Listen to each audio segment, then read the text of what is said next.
November 17, 2019, the first case of COVID-19 was discovered. The biggest quarantine One in patient history. tested positive for coronavirus. COVID-19 can be characterized as a pandemic. The outlook for the economy is extraordinarily uncertain and will depend in large part on the success of efforts to keep the virus in check. The coronavirus pandemic has tanked the global economy with unprecedented speed. Millions out of work, markets plunging, business slammed to a screeching halt. Cristian reporting live from Washington, D.C. The COVID situation has significantly worsened and had an effect on the outlook of the United States economy. Specifically, in terms of GDP, the COVID-19 pandemic has provided a significant distress in that the growth of GDP has become significantly slower than before. The strong growth in the past, it is unknown whether or not the United States can continue to grow at that rate. Now, our objective is to understand the trends of GDP growth in the United States between 1991 and 2020, to understand the bigger contributor of GDP growth between the same time period, and also observe the negative impact of COVID-19 and the lockdowns on the GDP growth of the United States.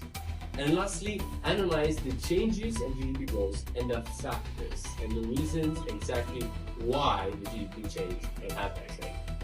Then we'll look to implement the appropriate economic model of GDP growth, namely FDI, foreign direct investments, net inflows, percentage of GDP, plus export of goods and services, and accounting for annual GDP growth, general government financial consumption expenditure, accounting for annual GDP growth, and final consumption expenditure.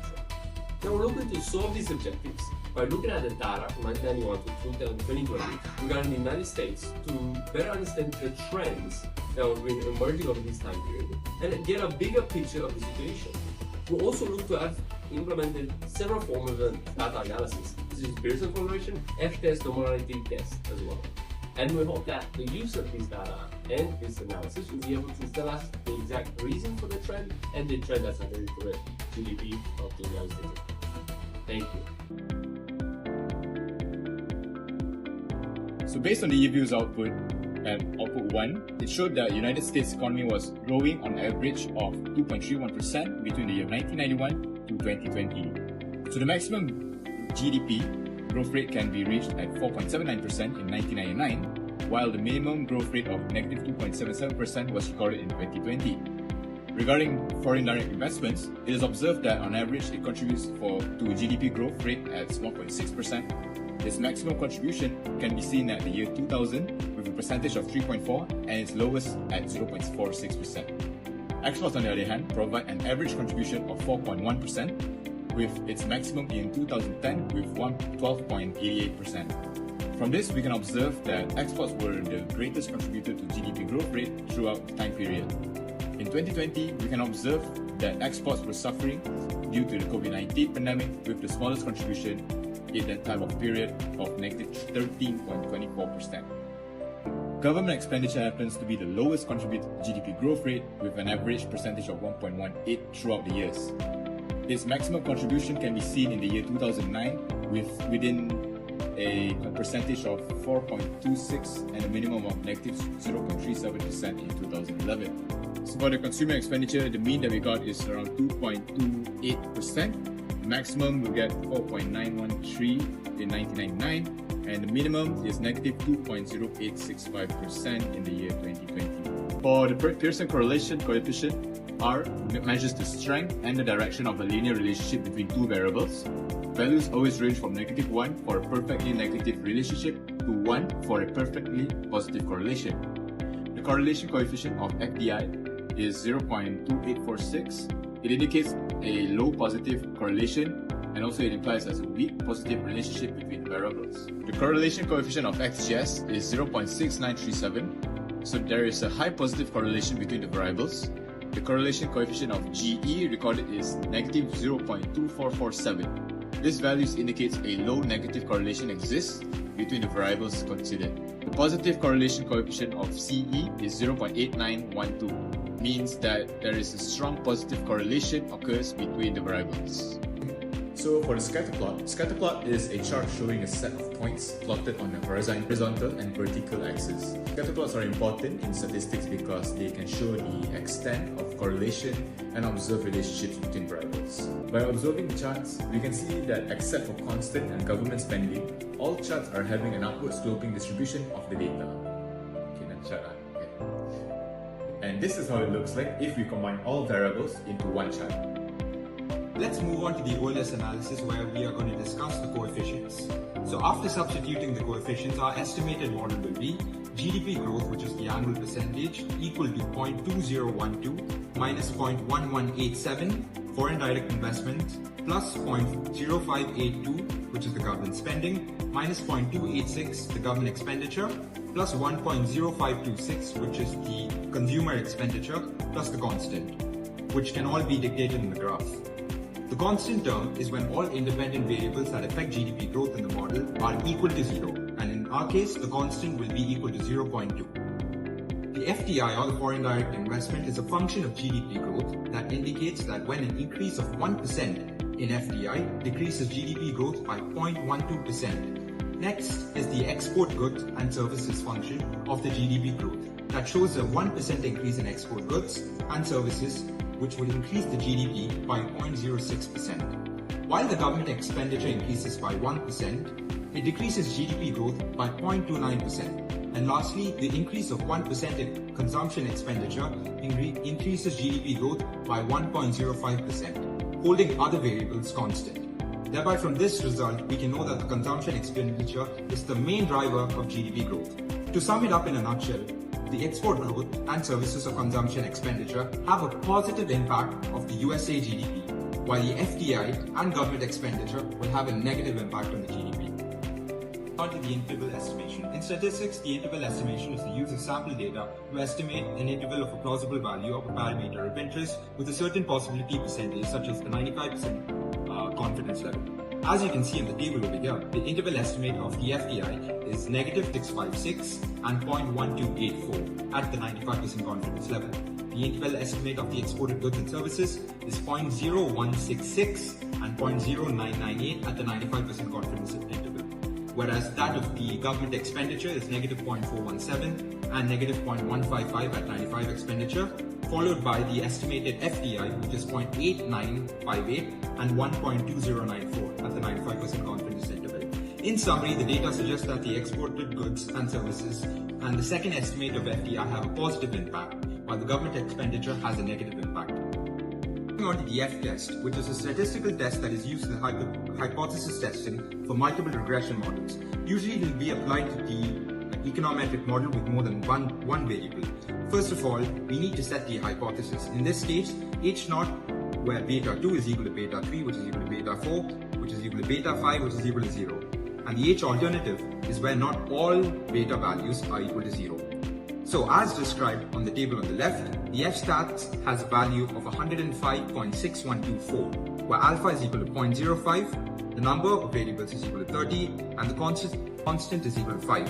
The degrees of freedom is 30 minus 5, which is the number minus the constant, equaling to 25. So by referring to the F table, the critical value is plus or minus 5.77. Since the F statistics is equal to 105.6124, it falls on the rejection region where the null hypothesis is rejected and at the 5% significance level.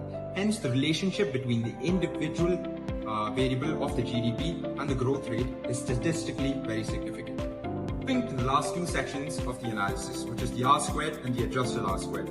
The R-squared, also known as the coefficient of determination, which is the proportion of variation in the dependent variable that is predicted from the independent variable. It measures how close the data are towards the regression line. Therefore, R-squared can be used to measure the goodness to fit of our model. The value of R-squared in our data is 0.9441. It implies a 94.41% of the total variation of GDP growth rate and is estimated and explained in the estimated regression model. While the remaining 5.59% of the variation of GDP growth rate is unexplained in the model, its attribution is unknown. Thereby, linking variables inherit a sense of variability. Thereby, a high value of R-squared shows that the regression model observes the data well, and the existing model shows that there's a large effect on GDP growth rate. Lastly is the adjusted R-squared, which is a corrected goodness of fit model to measure the accuracy of linear models. It will never be influenced by any other models, including the independent variables as stated in the model.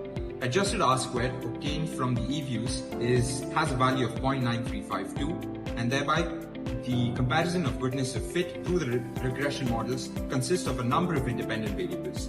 Thus, the estimated model has a 93.52% of the R-squared value, which means that it could very well explain the dependent variable compared with the other models. Alright, so for the last part of our econometric model is the diagnostic test. So we've also done diagnostic tests to diagnose whether our model fulfills the classical assumptions of ordinarily least squared estimators. So first up, we have the Jacques-Barré test, also known as the normality test.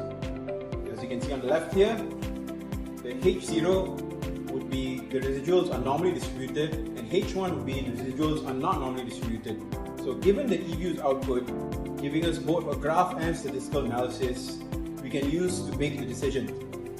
Obtaining a Jacques-Barré value of 0.922127 with the p-value of 0.6306 is greater than alpha equals to 0.05, it is significant at a 5% significance level. Therefore, we cannot reject the null hypothesis and conclude that residuals are not normally distributed. However, even only referring to the histogram produced by E-views, we can clearly see that the error terms of this model are normally distributed. The next diagnostic test we have is the variance inflation factors, or VIFs, or multi-collinearity test. Okay, so the VIF provides a measure of identifying the severity of multi-collinearity in ordinary least squared regression analysis. So the null hypothesis for this test would be there is no multi-collinearity in this model, and the alternative hypothesis would be severe multi-collinearity in this model.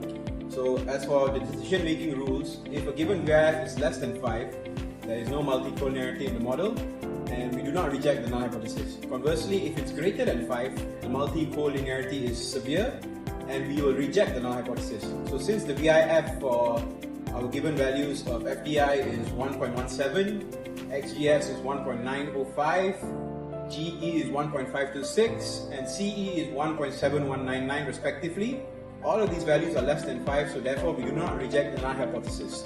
There's enough evidence to prove that there is no multi-collinearity in this model. Alright, and now we have Ramsey's regression specification error test, better known as the Ramsey reset. Ramsey reset is a test that uses the power of predicted values of dependent variables to check if the model has any omitted variables or not.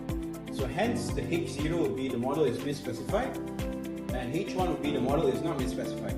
So based on the E-views output, the F statistic is 1.0563. So this model is not significant at 5% significance level, as the p-value is greater than alpha at 0.3143. Therefore, we fail to reject the null hypothesis and conclude that this model is not misspecified. There's no evidence of omitted variables or incorrect functional form in this model. So next up, we have the Bush-Godfrey serial correlation LM test. So the regression model errors are tested for autocorrelations with the Bush-Godfrey test in order to test the presence of serial correlation of the estimated model. So therefore, the null hypothesis would be there is no autocorrelation in the model, and H1 would be there is a higher order autocorrelation in the model. The Bush-Godfrey serial correlation LM test statistic is 1.934 based on our E-views output at a 5% significance level. So the p-value is 0.3083, which is greater than the significance level. Therefore, we fail to reject the null hypothesis, so there is evidence of no autocorrelation in this model. We have the White test, also known as the heteroscedasticity test. The White test is used to identify heteroscedastic errors in the regression analysis when linear regression errors have non-constant variance. So the null hypothesis for the White test would be there is homoscedasticity in this model, and H1 would be there is heteroscedasticity in this model.